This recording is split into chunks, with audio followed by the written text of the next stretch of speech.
136페이지입니다. 이제 한 2번 정도 하면 이번 주하고 다음 주 정도 하면 대략 마무리가 될 것 같습니다. 주일과 관련해서는 꼭 반드시 다시 한번 결론적으로 지난 부분에서 소개되었던 웨스트민스터 대요리 문답을 따라 왜 하나님이 안식일을 특별히 기억하라라고 이렇게 요구하십니까?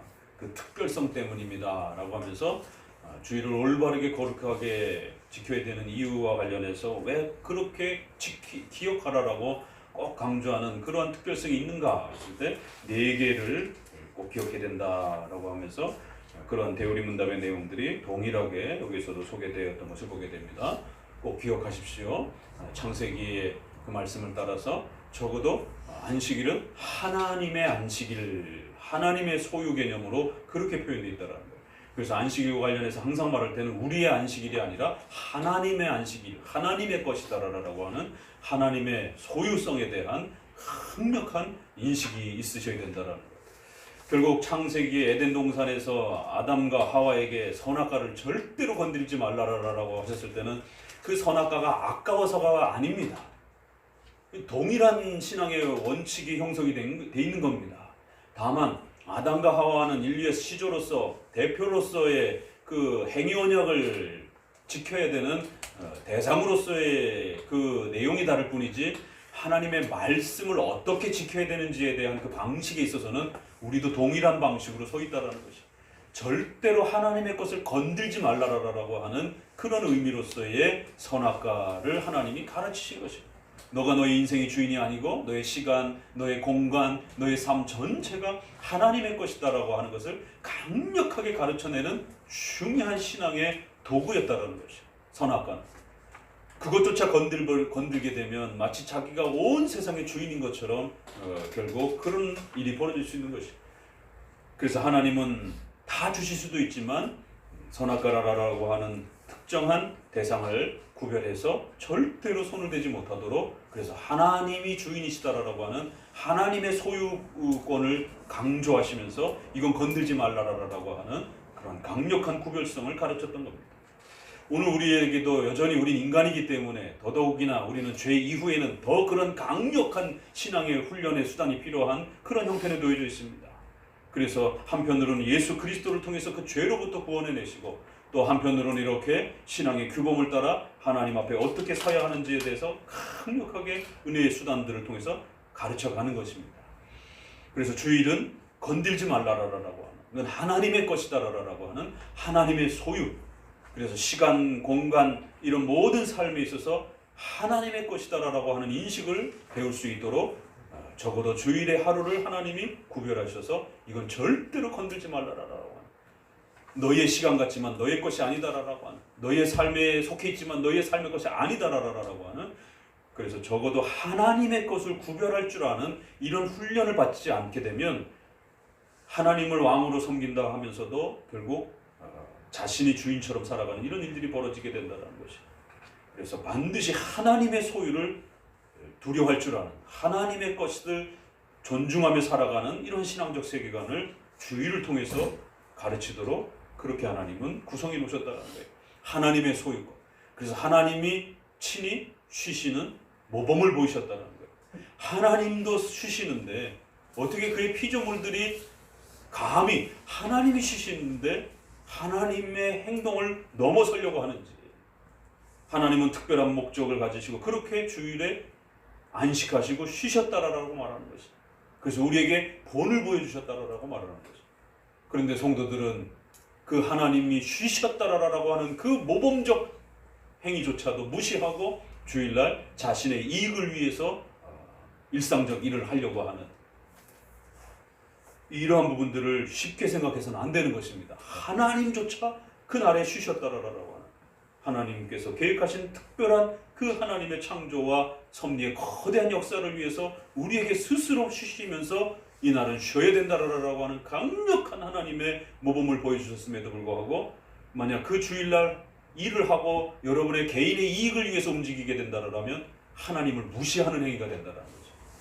하나님은 특별한 목적 때문에 쉬고 계시는데 인간은 일을 하고 있는 것이. 그럼 하나님을 무시하는 행위가 되는 겁니다. 자연적으로. 그래서 구약에는 안식일이 깨지게 되면 바로 그 대표적으로 너희들은 부패했다라고 하는 표시를 그렇게 안식일이 무너진 것으로 그렇게 비례관계로 책망을 했던 겁니다. 우리와 관련해서 두 개. 무엇이죠? 우리와 관련해서 두 개는 하나님께서 그날에 복 주신다라고. 그 앞서서는 우리에게는 유기를 주시고 하나님은 하루를 원하시는 평등성. 평등하지 않지만 우리에게 더 주셨지만 그 분배의 그러한 공평성을 생각해서라도 하루조차 가지려고 하면 안 된다는 것이. 하나님은 우리에게 유기를 주시고 하나님은 하루를 요구하고 계신다는 거예요. 그런데 그 하루조차도 뺏으려고 한다라면 그건 아주 더더욱 하나님 앞에 은혜를 저버리는 행동이 된다는 것입니다. 공평성에 대한 문제. 그리고 가장 중요한 그날을 하나님께서 우리에게 복 주기 위한 수단으로 세워놓으셨다는 거죠. 하나님께서는 우리에게 신앙을 주시면서 택자들에게 하나님의 절대 주권적인 예정을 행하셨습니다. 그렇지만 그 구원이 그들에게 실제적으로 적용되고 열매를 맺는 방식에서는 은혜 언약 방식으로 그렇게 이루어지도록 맺으셨다는 사실을 명심하셔야 됩니다. 하나님의 구원은 하나님이 일방적으로 하나님이 주권적으로 행하는 편무적인 주권적인 그런 은혜입니다. 불가항력적인 그런 은혜예요. 그렇다고 해서 그 하나님의 은혜를 우리가 받을 때 억지로 기계적으로 강제로 떠밀려서 예수님을 믿는 그런 방식은 아니라는 것이에요. 은혜 언약, 쌍무적으로, 협의적으로, 상벌이 존재하는 방식으로, 잘하면 상을 주고 잘못하면 벌을 내리는 그러한 대응의 방식으로 하나님께서 주셨다는 거예요. 그래서 우리가 잘하면 잘한 것에 대한 상을 받도록, 잘못하면 징계를 받도록 쌍무적인 상호 협조적인 방식으로 그렇게 맺으실 것입니다. 그래서 구원의 근원을 이야기할 때는 우리가 신인 협력을 말하면 안 되지만, 협력이라는 말을 쓰면 안 되지만 섭리적인 그러한 도구로서, 구원의 수단과 방식으로서 인간의 의지와 인간의 행동을 이야기할 때는 반드시 협력이라는 표현을 말할 수 있습니다. 우리가 회개해야 되는 거예요. 우리가 믿어야 되는 거예요. 우리가 예배해야 되는 거예요. 하나님이 회개하는 게 아니잖아요. 우리가 회개하는 겁니다. 우리가 믿는 것이에요. 우리가 신앙의 성장을 이룩하는 겁니다.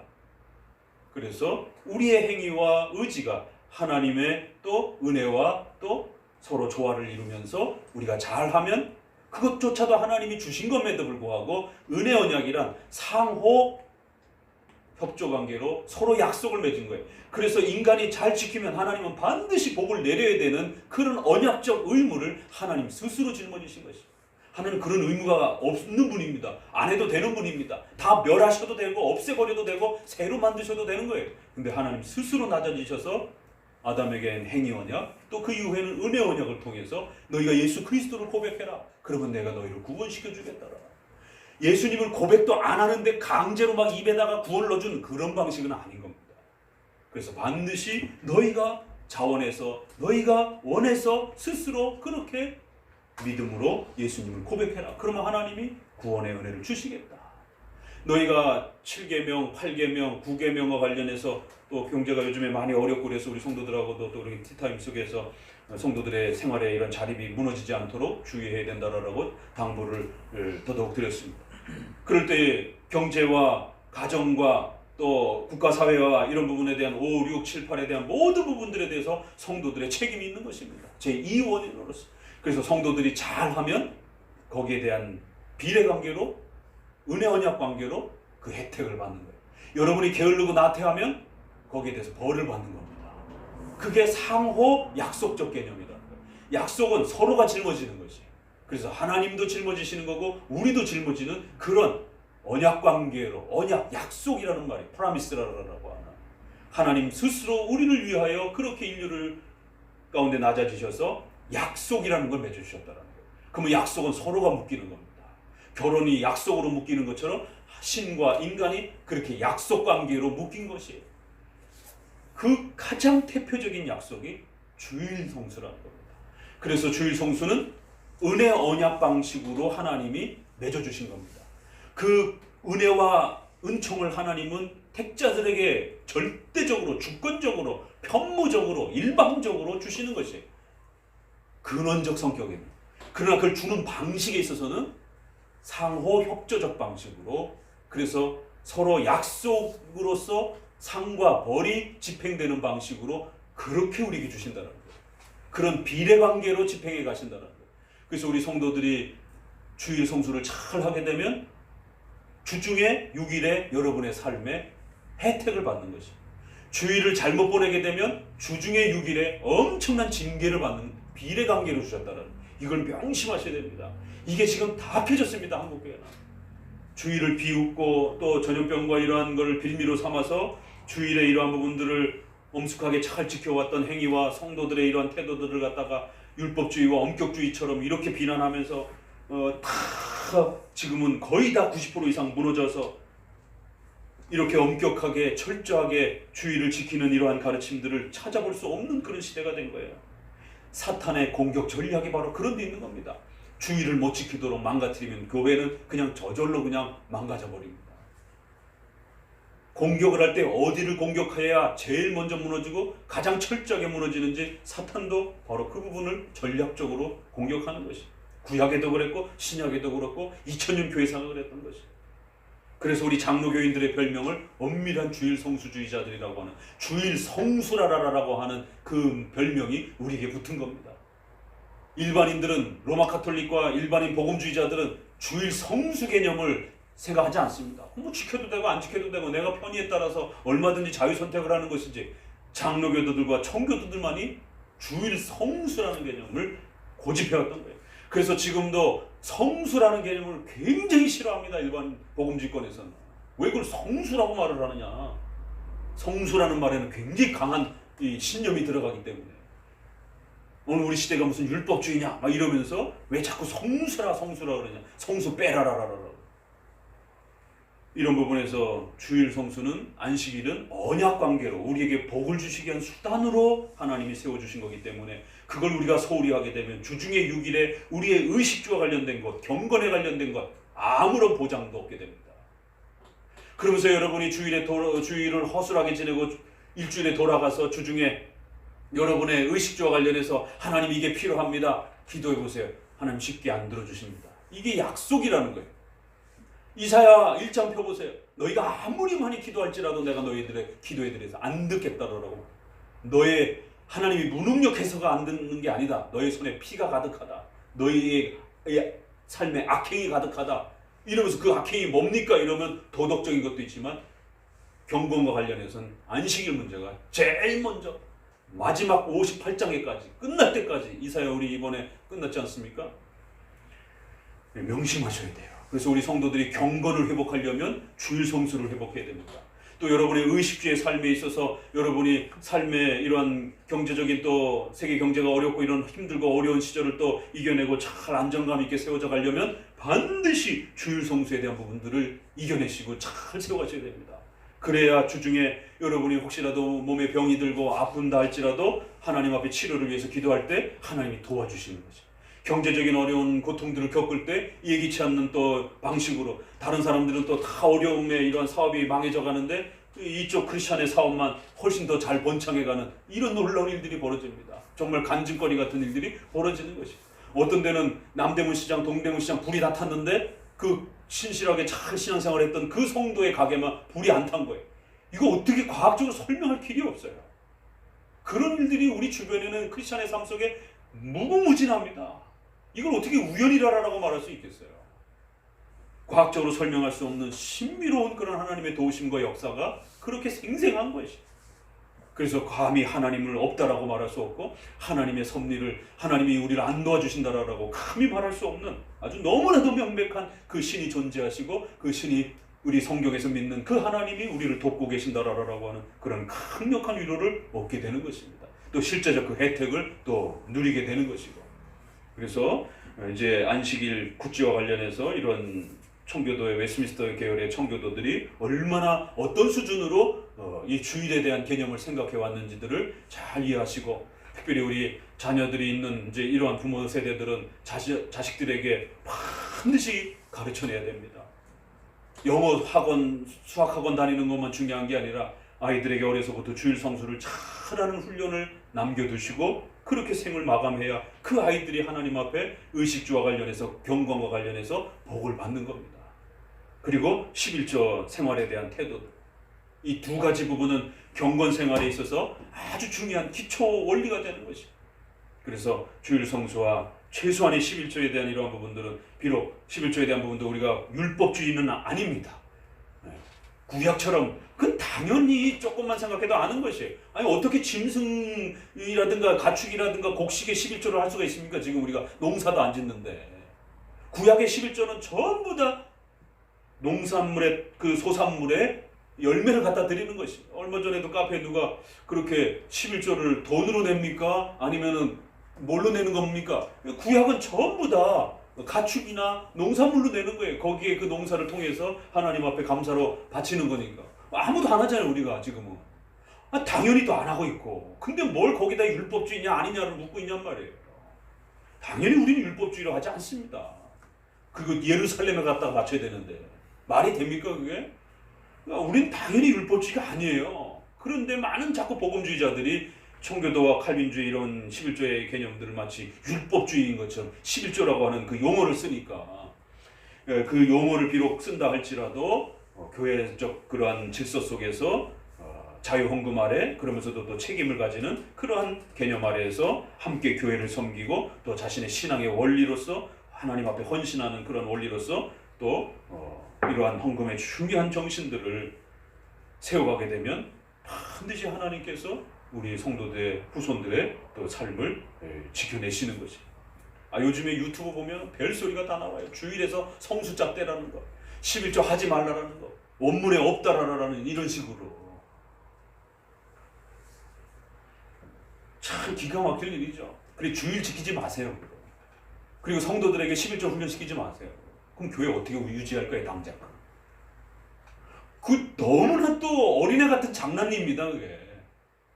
왜? 자기는 한국교회에 뭔가 다르다라는 걸 어필하려고 이제 가장 예민한 그 주제를 건드는 겁니다. 나는 이렇게 아주 율법주의자도 아니고 교권주의자도 아니고 나는 돈의 욕망이 사로잡힌 지도자도 아니고 그러니까 내 목소리가 옳다라고 이런 식으로. 그러면 당장 그 교회는 어떻게 유지할 거예요? 회비를 낼 거예요? 뭘로 할 거예요? 회비는 왜 걷어요? 순수하게 말씀만 가르쳐야지. 그럼 본인의 그러한 그 교회가 뭘로 유지를 할 겁니까? 그럼 본인이 벌어가지고 본인이 억만장자여서 본인이 다 관리를 하든가 그러면. 그렇지 않은 상태에서 뭘로 유지를 할 거야 당장. 그래 놓고는 성도들에게 다른 방식으로 돈을 걷어내면 더 비겁한 것이죠. 더 부정직한 것이고. 지금 유튜브에 아주 난리예요. 주일 자유다. 11조 율법주의니까 원문에 성경 원문에 그 어디에도 11조 하라는 그런 명령 없다.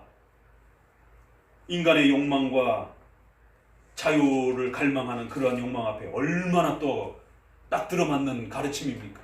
왜 알미니안주의가 역사 속에 펠라기우스가 없어지지 않고 그토록 교회 안에 남아있겠습니까? 인간의 본성하고 가장 잘 맞는 거죠. 그 인간의 욕망을 충족시키고 하나님의 것을 더 빼앗고 싶은 그런 인간의 욕망을 종교적으로 이렇게 맞춰주는 것이. 그래서 주일도 빼앗아 가는 거예요. 뭐 주일을 그렇게 엄격하게 그렇게 구별하느냐. 예배만 드리면 되지. 이 전형적인 알미니안에 결국 인간의 자기의 유익을 위해서 하나님을 사용하고 또 하나님 앞에 그렇게 신앙을 끌고 가도 된다라는 식으로 접근하는 이러한 아주 기발한 인본주의 이런 방식들이 결국 오늘 우리 시대에도 같은 방식으로 그렇게 또 역시 하나님의 것을 침해하는 이런 일들이 벌어지고 있는 것이죠. 그래서 이번 구치책들을 참 읽어내시면서 흔들림 없이 엄밀한 주일 성수에 대한 이런 부분들을 굳건히 잘 지켜내시기를 다시 한번 권면을 드립니다. 자, 이제 마무리 단계에 들어가는 것이죠. 5번째 잘못은 무엇입니까? 이제 안식일을 변형하고 망가뜨리고 아주 편법으로 이렇게 지키는 것도 아니고 안 지키는 것도 아닌 이런 아주 애매모호한 이런 형태로 또 그게 헷갈리는 형태로 그렇게 망가뜨려 놓으면 이게 잘 구별이 안 된다는 겁니다. 이게 지키는 것인지 안 지키는 건지 확인이 잘 안 되니까. 그러나 결론은 안 지키는 거다라고 아주 분명히 편법과 남용들은 안 지키는 것이지 지키는 게 아니다라고 결론을 긋습니다. 55분 5째 잘못은 무엇입니까? 읽어봅니다. 필요한 일들조차 불법적인 것이라고 여기는 것이다. 같이 읽습니다. 이것은 지나칠 정도로 엄격함으로 생기는 것이다. 왜냐하면 어떤 사람들은 너무 엄격하기 때문에 약간 길을 의리하기 위하여 불을 피우는 것조차 허용하려 하지 않기 때문이다. 쭉 내려오셔서 그리스도께서 그 자신과 그분의 제자들을 변호하시기 위하여 주장하신 증언들과 유대인의 미신적인 행위에 대해서 주신 많은 증거들이 이러한 잘못된 관점에 대하여 충분한 논박이 될 것이다. 이제 앞부분에서는 느슨하게 지키는 남용에 대해서 살펴봤어요. 그렇지만 이제부터는 거꾸로 너무 지나치게 율법주의적인 형태로 이 주의를 몰아가는 또 이런 잘못도 있어요. 이 양쪽이 다 문제입니다. 그래서 이 주의를 잘못 지키는 두 가지 패단을 이제 하면서 한쪽은 느슨하게 게으르게 나태하게 이렇게 하는 거를 이제 책망했고, 한쪽은 너무 잘한다고 하면서 너무 엄격하게 요구하는 이런 율법주의 형태도 조심해야 된다는 거예요. 지나칠 정도로 너무 엄격하다라는 거예요. 이런 형태는 어디서 많이 나타나죠? 근본주의 형태. 장로교, 교회 역사 속에 여러 교파들이 있다랬죠. 성경을 해석하는 차이에 따라. 그럴 때 근본주의라는 교파가 있습니다. 성경의 몇 개의 근본 교리만 강조하고 일반 은총을 무시하고 생활에 대한 이런 부분들은 무시하고 이원론이 강하죠. 교회의 이러한 생활만 거룩하다라고 하고 세상 사회는 더럽다라고 취급하는. 왜 더럽다고 생각합니까? 정결함과 순결함에서 떨어진다고 수준을 생각을 하는 거예요. 그래서 자기가 가장 훌륭하다라는 교리 몇 개, 또 생활적 기준 몇 개, 요렇게만 딱 정해놓고 이것만 지키면 가장 거룩하게 생활하는 것처럼 이런 너무 엄격주의자들, 모든 성경의 요구를 다 엄격하게 지키는 것도 아니에요. 자기가 생각하는 근본 교리 몇 개, 근본 생활 규범 몇 개, 그거만 엄격하게 요구하고 나머지 부분은 또 굉장히 허술해요. 이러한 근본주의자들, 또 우리 칼빈주의를 표방하면서도 오직 성경, 성경에 어디 있어? 오직 성경을 잘못 적용해서 극단적 문자주의로 가게 되면 성경에 없어, 안 돼, 그거 성경적이지 않아. 이래서 아디아포라 문제라든가 양심의 자유 문제에서 선택할 수 있는 이런 많은 중립적인 부분들을 아주 죄악시 취급하는 하이퍼 칼빈이즘, 하이퍼 청교도처럼 매일 울어야 되고 매일 회개해야 되고 매일 강렬한, 이게 이제 철로 역정의 이제 그러한 죄와의 싸우는 이러한 삶의 이런 모습들을 너무 지나치게 극단적으로 이렇게 요구하는 일반 은총의 이러한 삶에 있어서 그러니까 철로 역정을 칼빈주의를 몰랐을 때는요 굉장히 이렇게 우러러 보여지게 됩니다. 일평생을 회개하고 또 끊임없이 금식하고 죄와 싸우기 위해서 분투하고, 그러니까 당연히 성도들이 죄와의 싸우는 삶들을 살아가야 돼요. 그렇다고 그것만 강조하면 안 된다는 거죠. 성경이 분명히 항상 기뻐하라, 즐거워하라. 빌립보서의 주제는 뭐예요? 기뻐하라예요. 빌립보서는 기쁨이라는 단어가 그 짧은 4장 안에 엄청난 단어가 쏟아져 나옵니다. 기뻐하라, 내가 너희를 기뻐한다. 너희의 그러한 경건의 성장이 나의 기쁨이 되었다. 우리 모두가 그리스도 안에서 기쁨이 되었다. 기쁨이라라고 하는 이야기가 굉장히 많이 나오고 그것이 전체 주제가 됩니다. 항상 기뻐하라는 데살로니가 말씀드리고, 성경에 기뻐하고 즐거워하라는 얘기가 얼마나 많은데 당장 대비가 되잖아요. 극단적 청교도 항상 회개해야 되고 죄에 대해서 늘 아파해야 되고 늘 죄에 대해서, 그래서 설교도 90% 이상이 회개하라는 설교로 대부분이고, 그래서 조나단 에드워드를 많이 끌고 오면서 하나님의 진노의 손에 있는 무슨 죄인들인가 그런 이제 설교, 유명한 설교, 그래서 막 지옥 얘기하고 심판 얘기하고, 그래서 두려움과 공포를 늘 이렇게 경고해주고, 근데 그것만 설교하면 어떡하냔 말이에요. 그러니까 문제가 되는 거예요. 그리고 성도들은 늘 공포 속에서 살아가야 되고 죄의식 속에 살아가야 되고 회개에 대한 어떤 그런 것만 늘 고민하면서 눈물만 흘리면서 살아가야 되는 그런 삶이냔 말이에요. 그리고 성경에 기뻐하라, 즐거워하라, 화목하라, 이런 많은 부분에 전도서에조차도 그 엄청난 비참함을 얘기하는 전도서에조차도 하나님이 너에게 주신 그 삶을 즐거워하라라고, 하나님이 너에게 주신 아내와 한평생을 행복하게 살아라라고 전도서에 그런 얘기가 있습니다. 그리고 저 세상에서는 일도 없으니까 이 땅에서 하나님이 주신 만큼 열심히 노동하면서 열심히 행복하게 살아라. 노동이 행복한 삶이다라고. 가정에서 아내와 행복하게 싸우지 말고 살으라라고. 그게 하나님이 너희에게 주신 분복, 복이다라라고 하는 어마어마한 얘기가 전도서에 나옵니다.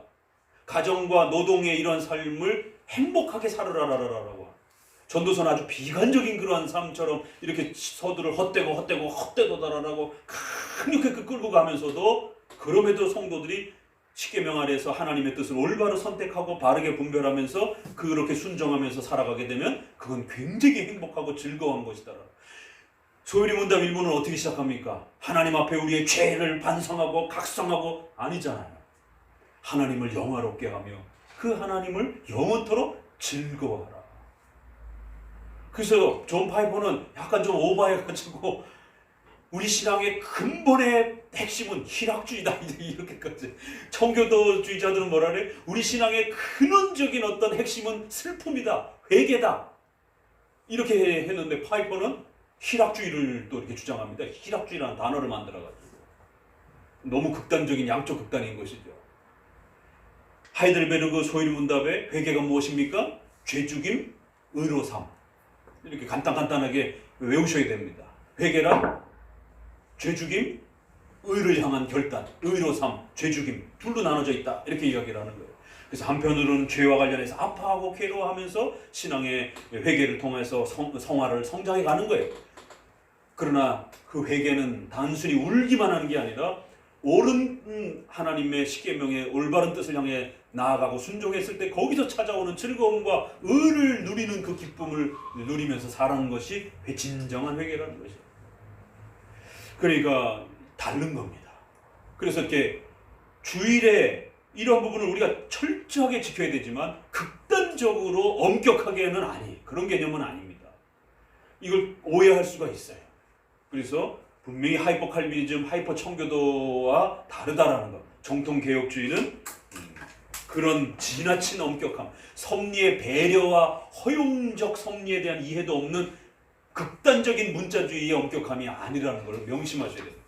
그래서 주일날 개인적인 어떤 병고가 생겼을 때, 아팠을 때 병원을 교회를 나오지 못하는 이런 모든 섭리적인 형편에 대해서 배려해 줄 수 있는 것이에요. 그걸 책망하거나 치리하지 않습니다. 의도적으로 주의를 빠지거나 이럴 때는 치리를 하지만, 성도의 개인의 생명의 어떤 위급을 겪는다든가 어떤 위급 상황이 닥쳤을 때에 병의 치료를 위해서, 어떤 생존을 위해서 주의를 못 지키는 이런 부분에 대해서 따뜻하게 배려해 주는 것이. 또 직업군에 있어서 의사나 군인이나 경찰이나 이렇게 인간의 생존과 국가와 가정을 지켜주는 이러한 직업군들에 속해 있는 직업조차도 정죄하지 아니하고 3교대로 근무하면서 주의를 그렇게 보낼 수 있도록 얼마든지 허용하는 것이, 이런 따뜻한 배려가 있는 것이지 문자적으로 어떤 경우도 안 된다라고 그런 식으로 엄격하게 선을 긋는 게 아닙니다. 이게 참 멋있는 거예요. 근데 이걸 구별을 못하게 되면 까딱 잘못하면 엄격주의로 가게 되고, 까딱 잘못하면 느슨하게 그냥 대충 지키는 형태로 가게 되고, 그래서 이러한 규범을 통해서 그 선들을 잘 구별해 가셔야 된다라고 당부하는 겁니다.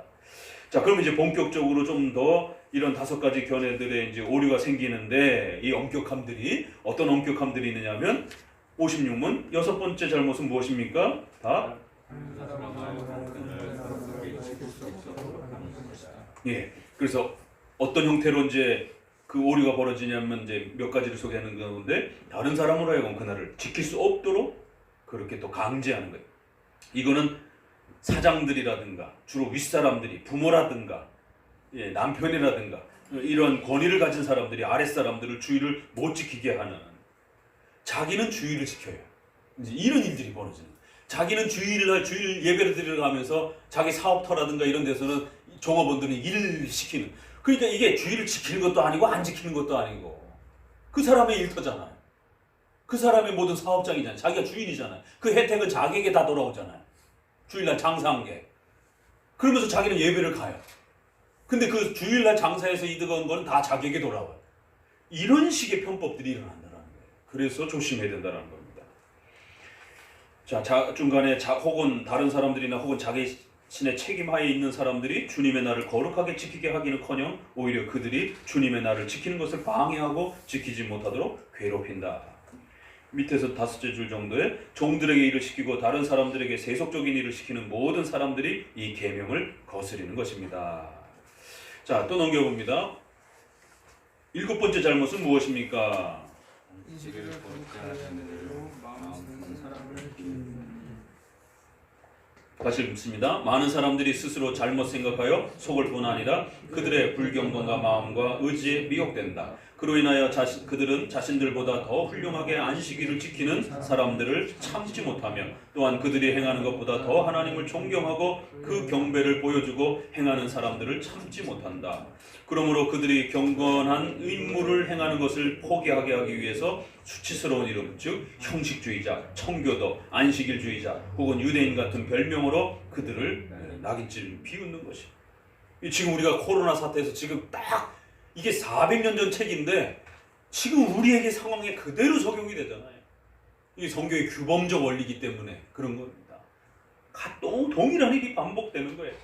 오늘날도 이렇게 청교도나 칼빈주의자들이 엄격하게 안식일을 주일을 지켜가려고 하니까 코로나나 이런 전염병 중에 이웃도 생각하지 않는 아주 율법주의자들, 안식일주의자들, 비상식적인 자들, 교회가 그렇게 전염병에 위험이 되는데도 그렇게 현장 예배만 고집하는 자들이다라고 그러면서 온갖 조롱과 비난을 그렇게 쏟아붓는.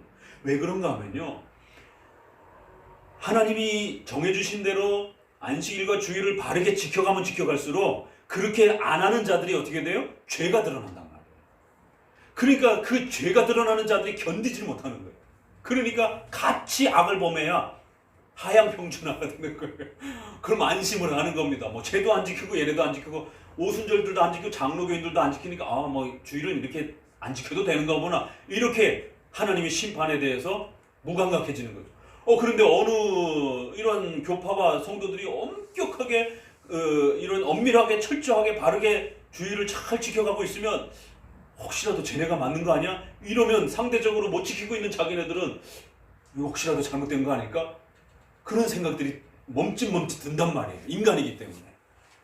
그래서 자기들의 죄와 악에 자기들의 수준 낮음을 변호하기 위해서라도 잘 지키는 자들을 더 험담하고 뜯어내리려고 하는 이런 일들이 역사 속에 끊임없이 반복이 되는 거예요. 형식주의자, 지나친 청교도, 안식주의자들, 율법주의자들. 저도 인터넷에서 글 쓰다가 얼마나 이런 욕들을 먹었는지. 고리타분하고 너무 수구적이고 어느 시대가 어느 시대인데 인터넷 다 있고 그런데 현장 예배를 저 건물주의자들 율법주의자들 막 이런 표현들이 참 재미난 표현인데 슬픈 표현이에요. 근데 어떻게 400년 전에도 이 고민이 있었던 겁니다. 인간이기 때문에 동일한 거예요. 58문 8번째 잘못은 무엇입니까? 주의 날에 부득이해서 하는 일을 공공연하게 하는 것이다. 주님의 날을 거룩하게 지키는 조항들에 관해서 그들 자신의 판단이 옳다고 확신하는 많은 사람들이 있다. 그러나 이미 그들의 마음은 탐욕으로 가득 차 있고 그들의 생각은 이 세상의 일로 가득 차 있다. 앞에서도 잠깐 나왔지만 이제 여기서 다시 한번 또 부정적인 그런 의미로 부득이함은 분명히 우리가 허용해주고 하나님의 섭리 속에서 하나님께서 얼마나 용서하시고 긍휼히 여기시고 우리의 또 죄 때문에 바르게 지키지 못하는 지금 이 죄악된 이 아픔의 현상들을 하나님이 얼마나 깊이 있게 배려해 주시는지, 그런 놀라운 부득이함에 대한 섭리적 배려를 우리는 성경을 통해서 읽을 수 있는 거예요. 근데 이 부득이함을 남용하는 인간의 또 악용들이 또 있는 겁니다. 하나님께서 우리에게 그 소중한 선악과를 주셨음에도 불구하고 그걸 망가뜨려 가지고는 또 해를 끼치는 것처럼, 또 하나님이 우리에게 여러 번의 용서의 기회를 주시고 또 허용의 이러한 또 섭리적 허용의 배려를 허락해 주셨는데 그 부득이함을 이용을 해갖고 생명을 지키라고 부득이함을 허락해 줬더니만 그 생명을 지키라라고 주셨던 그 기회와 수단을 가지고 뭐예요? 자기 돈벌이 하는 데 쓰는 거예요. 주일날 이번에 어쩔 수 없어서 주일날 이번에 부득이해서 회사에 갈 수밖에 없고 일을 할 수밖에 없고 이런 핑계들이 이제 계속 반복이 되는 거예요. 그러면 도대체 김 집사는 김이 입에 붙어가지고 이 집사는 뭐 김 집사 이 집사 하도 많으니까 이 집사는 매주 그렇게 부득이합니까? 이제 이런 일이 정말 우스갯소리로 나올 수가 있는 거죠. 그러면 이 집사님은 안 부득이한 날이 언제입니까? 그러면 거꾸로 부득이하면 52주에서 뭐 정말 1년에 한 번 있을까 말까 해야 되는데 한 달에 한두 번씩 계속 부득이한 일이 생기면 부득이하지 않은 날이 도대체 언제냐라고 이런 정말 웃지 못할 일이 벌어질 수 있는 겁니다. 부득이함을 남용하면 안 됩니다. 부득이함을 없애버리면 진짜 율법주의가 되는 거예요. 사람이 죽어가는데도 예배드리라라고 강제로 그렇게 끌고 가는. 이번에 뉴스에서 그 구급차 타고 가다가 뭐 사고 났는데 그런 뉴스가 나왔잖아요. 다 치료된다라고 뭐 금방 안 죽는다고 막 이러다가 치료 시기를 놓쳐갖고 죽었잖아요, 진짜. 보험 처리하고 막 이거 사고 처리해라라고 막 그렇게 욱하면 안 됩니다. 교회 질서 안에서도 인간의 생명이 촉각을 다툴 때는 치료를 받을 수 있도록 병원에 가도록 그렇게 배려해 주신 거예요, 하나님이. 우리는 그거를 정지하지 않습니다. 그런데 그 부득이함을 자꾸 사용하게 되면 남용이 되는 거예요. 자기의 판단을 따라서 그렇게 악용하는 형태로 쓰면 안 된다는 그 부득이함을 본인이 판단하려고 하지 마시고 목사님께도 여쭤봐야 되고 교회법에도 살펴봐야 되고 정말 나의 이 행동이 선택이 부득이함에 해당이 되는 게 맞는지 안 맞는지를 판단해야 된다는 거예요. 그들은 자신의 판단이 옳다고 확신하는 방식으로 그렇게 남용하며 부득이함이 어쩔 수 없다라고 이렇게 또 끌고 간다는 거예요. 그 느헤미야라든가 이런 데도 보게 되면은 장사해야 되는데 문이 닫혔어요. 느헤미야가 못 오게 합니다. 주일날 자꾸 들어서 장사를 하니까 문을 걸어 잠갔더니만 편법으로 어떻게 그 문 밑에 와서 자는 거예요. 그래서 안식일이 딱 끝나면 제일 먼저 들어가서 장사를 하려고. 그럼 핑계대기 부득이하지 않습니까? 거리도 먼데 저기서부터 여기까지 수산물 날르려면 지중해서 여기까지 날르려면 시간도 얼마나 많이 걸리고 이러한 이제 핑계들이. 그래서 이제 안식일 끝날 때까지 이렇게 바로 기다리면서 성문에서 대기하고. 그러면 대기하다 보면 필요한 물건들이 있으면 사람들이 어떤 일이 벌어져요? 당장 사고 싶은 생각이 또 마음이 들잖아요. 그러면 또 몰래 또 사게 된단 말이에요. 없으면 아예 안 사게 되는데 그 성문 턱 밑에서 그 물건들이 다 있으면 갑자기 뭔가 떨어지고 그러면은 생필품이라도 가서 또 사오게 된단 말이에요. 그래서 느헤미야가 다 쫓아버리는 거예요. 만약 너네들 한 번만 더 경고했는데 여기 또 있게 되면 어미 다 감옥에다 잡아가지고 징계하겠다라고. 그래서 다시는 성 밑에서 못 자도록. 이런 이야기들이 얼마든지 도덕법적으로 오늘 우리 시대에도 이렇게 성경 구절로 갖고 올 수 있다는 거예요. 비록 의식법적인 부분은 징벌적인 그런 부분들은 폐지됐을지라도 도덕법은 남아있는 거예요. 의식법까지 만약에 실천하면 그때 이방 여인들과 결혼하고 이러한 사람들은 어떻게 징계를 했는지 아십니까? 머리털 뽑기라고 유명한 이 성경에 그런 징벌도 있어요. 그래서 에스라는 이 복합 이방인들하고 주 안에서 결혼하지 않고 이방인들하고 결혼하는 이 소식을 듣고 너무 속이 상해서 목회자니까 에스라는 자기 머리털을 뽑는 거예요. 근데 느헤미야는 행정가거든요. 페르시아의 고위 관료란 말이에요. 제사장 출신이 아니에요. 그러니까 성경에 이런 디테일함들이 있는 거예요. 행정가니까 어떻게 하겠어요? 불러와. 죄를 범한 자들의 머리털을 뽑는 거예요. 그래서 저도 그걸 보면서 야, 성경이 머리털을 뽑는 형벌이 있구나. 그게 얼마큼 뽑았을까 이게. 그 뽑을 때 고통이 얼마나 고통이 큽니까? 이런 부분들이. 그러니까 우리가 이거를 의식법으로 오늘날 따라하지는 않아요. 돌로 때려 죽인다든가 이런 건 의식법으로 따라하지 않지만 그 정신, 거룩함과 엄격함에 대한 그 정신은 오늘 우리 시대에 맞게 적용하면 되는 겁니다. 그건 살아있다라는 거예요. 도덕법으로서. 그래서 행정가는 남의 머리털을 뽑고 목회자는 자기 머리털을 뽑는구나. 이게 다르구나. 그래서 얼마나 웃으면서도 참 재밌고 또 우리 이런 십계명을 배우니까 이제 그런 원리도 보이기도 하고 그래서 참 성경이 그런 세밀한 부분까지 그렇게 다뤄줬다는 게 참 놀랍기도 하고요. 여기서도 또 역시 그 느헤미야를 주일과 관련해서 끌어오는 걸 보게 됩니다. 9번째 잘못은 무엇입니까? 주의 날을 하나님의 것과 자신의 것으로 나누는 행위입니다. 어떤 사람들은 그들이 교회를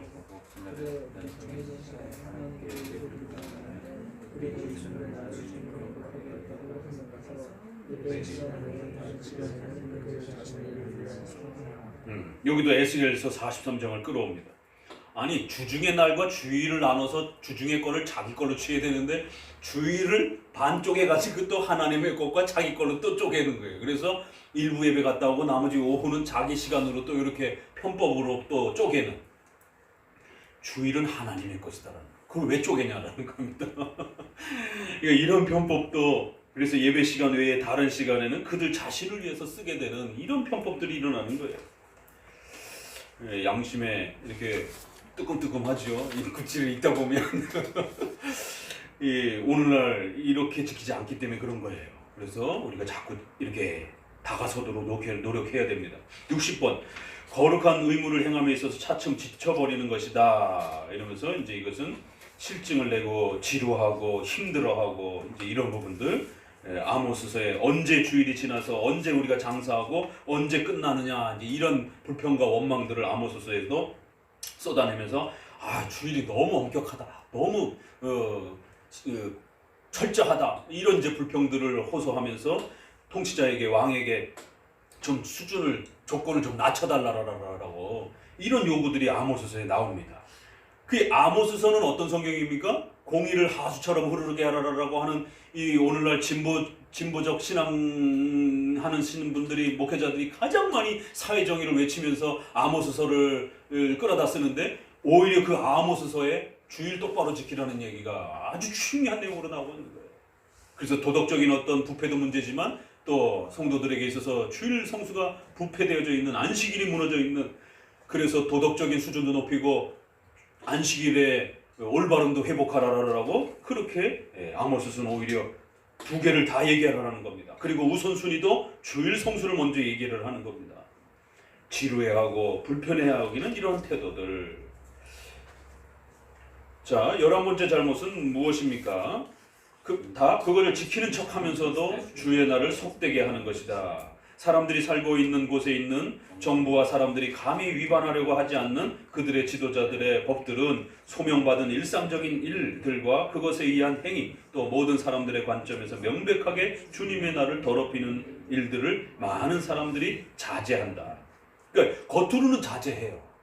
겉으로는 예배도 드리러 가요. 앞에서 조금 나왔던 거를 조금 디테일하게 다시 조금 더 깊이 설명하는 거예요.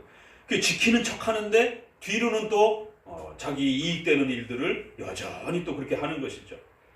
그래서 중간쯤에 그러나 주님의 날을 외적으로 지키는 척 거체를 하면서 그들은 명백하게 주님의 날을 더럽히는 몇몇의 다른 일들에서 이득을 취하려고 한다. 그들은 주님의 안식일을 기념하는 일을 하지 않고 이익이 되는 다른 일들의 안식일을 기념한다. 자, 이러한 형태로 이제 또 네 가지를 또 한번 살펴보자라는 거예요. 어떤 형태로 이게 그렇게 또 남용 편법 형태로 반쪼가리의 형태로 그렇게 주일이 지켜지는 이런 편법들이 벌어지느냐 하면서 요거를 이제 69문까지 설명을 합니다. 62문 주의 것이 아닌 첫 번째 종류의 안식일은 뭡니까? 그래서 세속적이라고 하는 것은 그들이 얻을 수 있는 모든 이득을 얻고 이 세상의 것들로 축적하고자 하여 그들의 마음이 이 세상의 일들로 굳어지는 것입니다. 그래서 지키긴 지키는데 또 반쪽 그렇게 나눠갖고 자기의 이득을 위한 그런 일상적인 일들을 행하기도 하고 그런 편법을 행하기도 한다는 거예요. 그래서 하나님이 주신 이러한 소중한 영원한 생명에 도달하기 위해서 주신 소중한 그런 은혜 수단들조차도 그들은 자기들의 생계의 유익을 위해서 써먹는다는 거예요. 자, 63문 세속적인 안식일은 또 뭡니까 그러면? 그날에 일하는 것입니다. 같이요. 부르심을 받은 일상적인 일들을 금하는 것은 물론 안식일을 준수하는 것을 보여주는 것이다. 그래서 분명히 이렇게 안식일을 또 외적으로는 지켜요. 근데 문제는 그러나 그러한 일들을 금하는 것이 이제 아주 부득이한 이러한 부분들을 마치 그때 하지 않는다면 다른 때 해야만 하는 이런 일들을 마치 계속 그런 부득이한 일들이 터진 것처럼 자꾸 써먹는다라는 거예요. 이제 그런 얘기들이 쭉 내려오면서 부득이한 일을 너무 남용한다라는 거예요. 그리고 또 다른 경우에도 이익을 얻고자 하는 사람들은 외형적으로 주님의 안식일을 지키는 것처럼 보이면서도 이 세상의 것들을 계속 취한다라는 거예요. 뒤로는 편법으로는 그렇게 자기의 이익들을 위해서 일을 계속 한다라는 거예요. 자기 일들을 돌본다라는 거예요. 그렇게 하면 안 된다라는 겁니다. 63은 주의 것이 아닌 두 번째 종류의 안식일은 편법의 안식들은 무엇입니까? 답, 에피큐레스의 안식일이다. 에피큐리안과 스토이고 이렇게 사도행전에 보면은 그 헬라 그리스 지역에 이런 거를 섬기는 사람들이 있다라고 이렇게 철학 이야기를 하죠. 하나는 쾌락주의, 에피큐리안, 에피큐레스, 스토이고, 스토아, 정신적인 또 이러한 부분들을 중요하다라고 취급하는, 하나는 물질을 강조하는 철학이고 하나는 정신을 강조하는 이런 스토아 학파와 에피큐리안 학파가 이렇게 두 개가 또 사도행전의 배경이 되는 것을 보게 됩니다. 그래서 에피큐리안, 물질적인 쾌락, 이걸 최고로 중요하는 그런 철학인데 그 이름도 아예 에피큐리안 안식일 참 이름도 잘 져요. 그렇죠? 에피큐리안 안식일이라는 거예요. 쾌락적 안식일이라는 것이. 에피큐리안 안식일은 뭡니까? 같이 그날의 사람들이 자신의 기쁨을 채우는 것입니다. 그래서 자신들의 쾌락을 추구하였던 그들은 주님의 날에 그들의 일상적인 소명과 일들을 금하고 대신 화려한 축제를 하며 스포츠와 오락을 행할 기회를 삼습니다. 그리고 하나님께 예배드리는 것을 무시하고 만족할 만한 육체적 즐거움을 위해서 여러 가지 방법을 만들었습니다. 쾌락을 위해서 시간을 쓰는 것입니다. 스포츠 선언 하면 뭐가 떠오르죠? 제임스 1세가 1618년 도르트 총회가 일어날 때 영국에서는 어떤 일이 벌어졌어요? 1618년 네덜란드에서는 도르트 총회가 열렸고 영국에서는 제임스 1세가 도르트에도 네버넌트라고 하는 이러한 또 목회자도 파송을 했어요. 그래서 한 서너 명을 파송해서 도르트에 가서 참여하라라고 그 유럽의 전국에서 목회자들을 불러옵니다. 그래서 전국적 전 유럽적 총회가 된 거예요. 그럴 때 영국의 제임스 왕이에요. 그 제임스 왕이 그렇게 도르트에 파송도 한 거예요. 훌륭한 일을 했죠.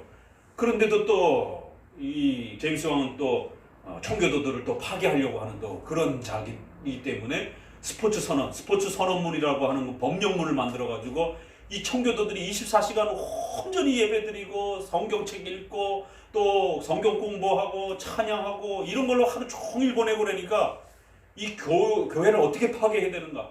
왜냐하면 이 청교도들이 자꾸 제임스 자기의 정책을 방해한다고 생각하니까 로마 카톨릭 쪽으로 돌리려고 하는데 청교도들 때문에 영국을 감독주의로 카톨릭으로 못 바꾸는 거예요. 그래서 청교도들을 무너뜨리기 위해서 한편으로는 이렇게 세계적 총회에다가 협조도 해주는 것처럼 이렇게 협력도 하는데 또 한쪽으로는 그렇게 청교도들이 아주 가장 중요하게 여겼던 주일 성수 부분을 파괴하기 위해서 얼마나 야근 정책입니까? 너네 오전엔 예배드리라. 오후에는 성도들의 심신의 건강을 위해서 스포츠를 할 수 있도록 허락해줘라. 왜냐하면 주일날 오후에 스포츠를 행하게 되면 7일을 받습니다. 정통교회에서는 책망을 받습니다. 성찬 금지를 당하게 됩니다.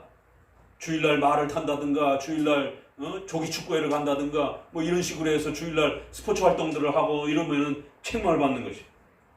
그거를 제임스 왕이 역이용해가지고 법적으로 허락해줘라. 그래갖고 성도들이 놀게끔. 그러면 자연적으로 엄밀한 주일 성수가 무너지니까 장로교가 무너질 수 있다라고 생각을 한 거예요. 그래서 스포츠 선언문을 법적으로 그렇게 해서 모든 목회자들에게 서약하도록. 그게 바로 1618년. 그래서 청교도들을 목사님과 같은 이런 엄밀한 바른 성경적인 원리를 지키려고 했던 그러한 웨스트민스터 계열의 이러한 많은 청교도들이 절대로 우리는 목에 칼이 들어와도 그런 느슨한 안식일을 지킬 수는 없다. 주일을 지킬 수 없다. 그래서 거기에 순응한 사람들은 설교권을 줬고 비순응자들은 다 내쫓아버린 거지. 그래서 1618년에 바로 그 이후부터 1620년이 메이플라워라고 하는 미국으로 이민하는 이제 1620년대의 이민 역사가 시작이 되는 겁니다. 미국이 그렇게 해서 만들어진 나라예요. 미국이 주일 때문에 만들어진 나라예요. 이게 우리 장로교 역사란 말이에요. 근데 어떻게 코로나 이런 것 갖고 그렇게 주일이 이렇게 장로교 안에서 옥신각신하면서 이거는 논이 껌도 안 되는 거예요 진짜. 아주 근본이었기 때문에. 근데도 그것조차 지금 흔들리는 것이. 그 아들이 1633년에 또 끌어다가 1633년에 이제 웨스트민스터 거의 가깝잖아요. 43년에 웨스트민스터 총회가 열려지니까 찰스 2세도 또 역시 그 오락의 포고문을 해갖고 장로교를 무너뜨리려고 하다가 결국에는 크로멜에 의해서 본인이 처형을 당하잖아요. 이제 그런 교회 역사가 주일 성수 때문에 결국 주일 성수와 예배 카톨릭적인 그러한 예배 순서로 예배드리라라고 요구하다가 결국 스코틀랜드 가가지고 자일스 성당이라고 하는 교회라고 하는 거기에서 로드 어디서 찾았는지 그렇게 생겼어요. 로드를 앉혀놓고 감독주의를 표방하는 로드 주교를 앉혀놓고 찰스가 강력하게 장로교를 핍박하는 정책들을 다 만들어 놓은 겁니다. 그 중에 대표가 주일날 자기 아버지가 실행했던 주일날 쉬게 만드는 명목도 얼마나 좋은지. 그러니까 성도들이 그럴듯하고 거기 넘어가는 거예요. 성도들의 건강을 도와주자. 1년 내내 일주일 내내 노동하고 그러는데 얼마나 힘드냐. 성도들 예배도 힘들다. 빨리 예배 끝나고 집에 가서 좀 쉬게 해라. 스포츠를 통해서 몸을 좀 단련시키게 해줘라. 얼마나 사회복지 명분이 그럴듯합니까? 광명의 천사처럼 그렇게 다가옵니다. 사탄의 이런 유혹들을. 그러니까 아버지 때 그 정책을 다시 로드를 통해 가지고 그렇게 해놓고 그 다음에 카톨릭적 예배 순서를 맞춰가지고 예배 드리도록. 그래갖고 자일스 교회 가서 스코틀랜드 까지 다 감독교회로 바꾸려고 했다. 영국은 이미 상당히 많이 제임스와 찰스에 의해서 상당히 많이 감독주의로 바뀌었거든요. 그래서 스코틀랜드까지 다 바꾸려고 덤벼들다가 스코틀랜드는 그래도 존 낙스의 후손들인데 감히 스코틀랜드까지 넘은 거예요. 그래갖고 가서 그 로드의 방식으로 예배 드리려고 했다가 거기에 제니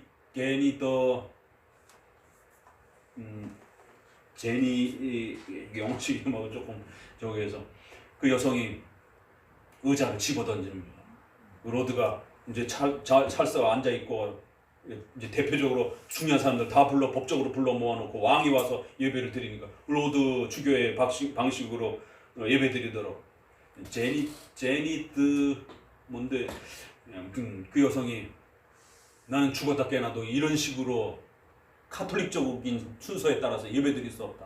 나는 하나님 앞에 장로교식으로 나는 목숨 걸고 예배를 하겠다. 그래서 벌떡 일어나고 의자를 왕에게 확 집어 던졌어요. 그러니까 거기서 다 부글부글 속으로 말을 못하고 이건 아닌데 이렇게 속으로 앓고 있다가 갑자기 그 여성이 벌떡 일어나가지고 나는 장로교식으로만 예배를 하나님 앞에 드릴 겁니다 하고 막 집어 던지니까 옳소! 하고 그냥 여기저기서 드러나. 왕이 있고 군대가 있으니까 함부로 못 행동한 거죠. 잘못하면 죽을 수가 있으니까. 그래서 거기서 이제 불길같이 번지면서 막 아우성이 번지면서 군인들도 통제가 안 되니까 결국 찰스가 불이 나게 영국으로 도망가고, 야 스코틀랜드가 이제 여기서 야 이거 우리가 생각했던 찰스가 아니구나, 이게 장로교 협조해 준다고 해놓고 정작 와서 꺼내는 카드를 보니까 이거 다 카톨릭으로 만들겠구나. 그래도 그나마 여태까지는 왕에게 협조하자라고 하는 이런 협조론자들도 있었는데, 야 이거 절대로 협조하면 안 되겠다. 협조했다가 이거 다 카톨릭으로 바뀌고 벌떼처럼 여기저기 스코틀랜드에서 일어나면서 군대를 조직해갖고 찰스를 몰아내자라고 내전이 일어난 겁니다. 이 주일 성수 예배 이 문제가 폭발이 돼가지고, 그래서 이게 이제 웨스트민스터 총회가 벌어지게 된 거는 바로 영국의 의회파와 왕당파가 싸우게 된 거고, 그 의회파가 스코틀랜드 군대와 연합을 한 겁니다.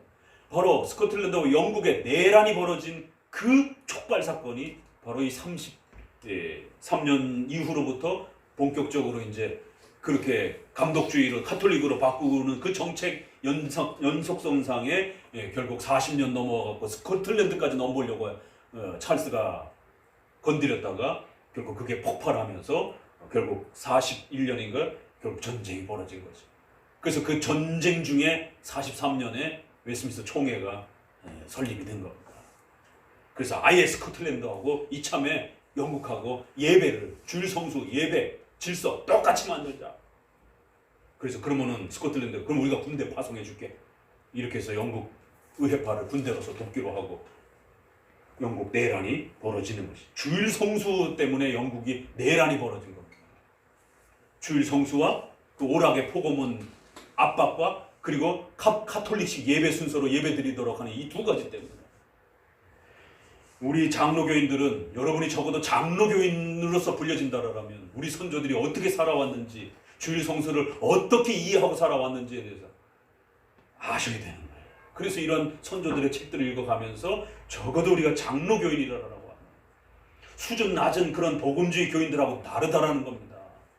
하나님의 말씀을 수준 낮게 적용해 갈 수도 있어요. 그러나 우리 장로교인들은 가장 성경적인 원리로서의 장로정치, 가장 훌륭한 교리들을 회복한 항상 개혁된 그런 내용으로서의 교리를 가지고 있는 그리스도인들, 그게 장로교인들이라고 하는 가장 자존심 세고 또 프라이드가 있는 가장 바르게 성경에 예수님이 가르쳐 준 대로 신앙을 유지하고 있다라고 하는 그러한 자부심과 그러한 신앙의 헌신을 가지고 살아온 사람들을 장로교인이라고 부르는 거죠.